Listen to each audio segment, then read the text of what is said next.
They built a steel shed right on top of my 150-year-old ranch fence, then had the audacity to send me a violation notice saying I was obstructing community development. No knock on the door, no neighborly chat, just a cold letter from the HOA president, like I was some rogue squatter resisting progress. She figured it was just a few inches, something I wouldn't fight over. That I'd roll over, like most folks probably did before me. But here's the thing, I bake bread for a living, and anyone who bakes knows, you push too hard, something rises. Let me back up a sec. 6 months ago, I left the chaos of Chicago behind and moved to Pine Hollow. My uncle had passed, left me his ranch, 40 acres, a creaky old house, and a stone fence that has stood longer than any HOA ever dreamed of existing. The thing was built back in the 1870s by hand, by grit, by folks who probably didn't imagine a pastel-gated suburb would grow up around it. But it was beautiful, rough, uneven, solid. And it was mine. I figured I'd finally get some peace. Run a little online bakery from home, plant some tomatoes, maybe breathe for once. The HOA paperwork. I signed it like you sign rental insurance at the car place. Didn't read it. Thought, I'm a quiet guy, I mow my lawn, pay my dues, will be fine. Wrong. One morning, I step outside with my coffee, expecting to see the sun rising over that beautiful stone wall. And instead, there's a giant steel container sitting on top of it. Not beside it, on it. Like someone dropped a storage unit from a helicopter and just walked away. 20 feet long, 8 feet high, ugly industrial gray, and here's the kicker, the thing extended 18 inches onto my land. 18 inches might not seem like much until someone steals them from you. I called the HOA. Straight to voicemail. So I drove to the office, and that's where I met her, Victoria Granger. HOA president, flawless makeup, manicured smile, and the kind of energy that says, I drink green smoothies and crush souls before noon. She flipped open her binder like she was judging a science fair and said, your concerns have been noted. The structure complies with development guidelines. I showed her photos. Explained the fence's age, the history, how it was practically a landmark. Her response. We're talking about inches, Mr. Daniels. Surely, a reasonable man wouldn't obstruct progress over sentiment. Sentiment. That wall had been there before her great-grandmother was born. It had outlasted storms, cattle drives, drought, and now some storage shed with a logo slapped on the side was claiming it. That night, I sat out on the porch, running my hand along the cool stone, and my neighbor Mr.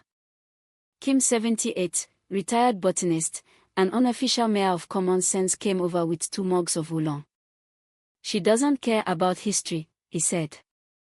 She's building an empire. But she made mistake. She doesn't know what's under her feet. And he was right. With his help, I dug into Uncle Ed's old filing cabinets.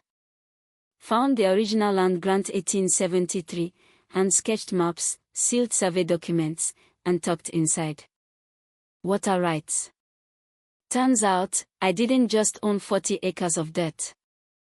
I owned the aquifer running beneath half the development. And the HOA. They'd been tapping it for years illegally. It gets better. Victoria had a little side hustle, Granger Management LLC. Same address as the HOA office. She was using community funds and volunteer hours to do work on private contracts. What looked like a neighborhood landscaping effort. Actually padding her own bank account. I documented everything. Mapped it out like I was prepping dough carefully, consistently. But her confidence bugged me. It wasn't just arrogance. It was experience. Like she'd pulled this off before. And then came the twist. One evening, knock at my door. It's Tom Briggs, one of the quieter HOA board members, holding a folder that looked like it weighed more than his conscience. She's been laundering money through the HOA, he said. Invoices to fake vendors, kickbacks, phony permits. She's stealing from everyone, not just you. He wasn't lying.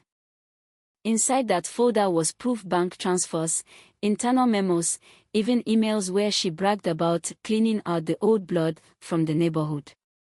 Charming. So I compared everything. Water theft. Financial fraud. Property abuse. Harassment. Then came the retaliation. I started getting hit with HOA fines. Overgrown grass even though I mow weekly. Unauthorized agriculture for a tomato patch. Unapproved lighting for 2 solar lamps I bought on clearance. She even managed to get my homeowner's insurance suspended by filing a zoning complaint. That one nearly pushed me into default. But you know what? Pressure just makes yeast rise. I called in Sarah, a local investigative journalist who'd been tracking corrupt HOAs. I gave her everything. In return, she gave me gold. Victoria Granger wasn't even her real name. She was Veronica Walsh, a disbarred real estate attorney from California. Lost her license for fraud, vanished for 3 years, then popped back up here with a new name and a new HOA to hide behind. We flew a drone over the neighborhood. Caught her using that giant container, the one crushing my fence, to store equipment for private contracting jobs. Lawn gear, buckets of paint, power tools. All paid for by HOA fees, all used for sidewalk. By Friday night, I had 47 pages of evidence and 12 minutes of drone footage. Monday morning at 9 a.m., I sent one email to the State Attorney General. By 9:15, agents were knocking. By noon, her desk was in a cardboard box. By 2:30, she was in handcuffs. Turns out, you can fake a smile, a name, even a neighborhood title. But you can't fake clean books. Not forever. Aftermath. Veronica aka Victoria is serving 4 years for fraud, theft, and illegal water usage. Granger management is dissolved. The HOA is under state audit. And that steel container. Easter. Kim and I turned it into a community oven for weekend bake sales. I'm talking real sourdough, not the kind of dry nonsense they serve at her old wine parties. My fence. Declared a historical structure. My land. Legally untouchable now. My tomatoes. Thriving. And me. I finally sleep with both eyes closed again. But here's what still nags at me: was it about the fence, really? Or about making sure people like her don't get to rewrite other people's stories with a clipboard and a fake smile? So, what would you have done? Would you let it slide, let history get trampled because it's just inches? Or would you push back, even if it meant going head-to-head with someone who plays dirty? Tell me down below, because I've got a feeling I'm not the only one who's faced off with the HOA and come out swinging. Let me know if you'd like a dramatic video title, thumbnail hook, or intro blurb to go with it.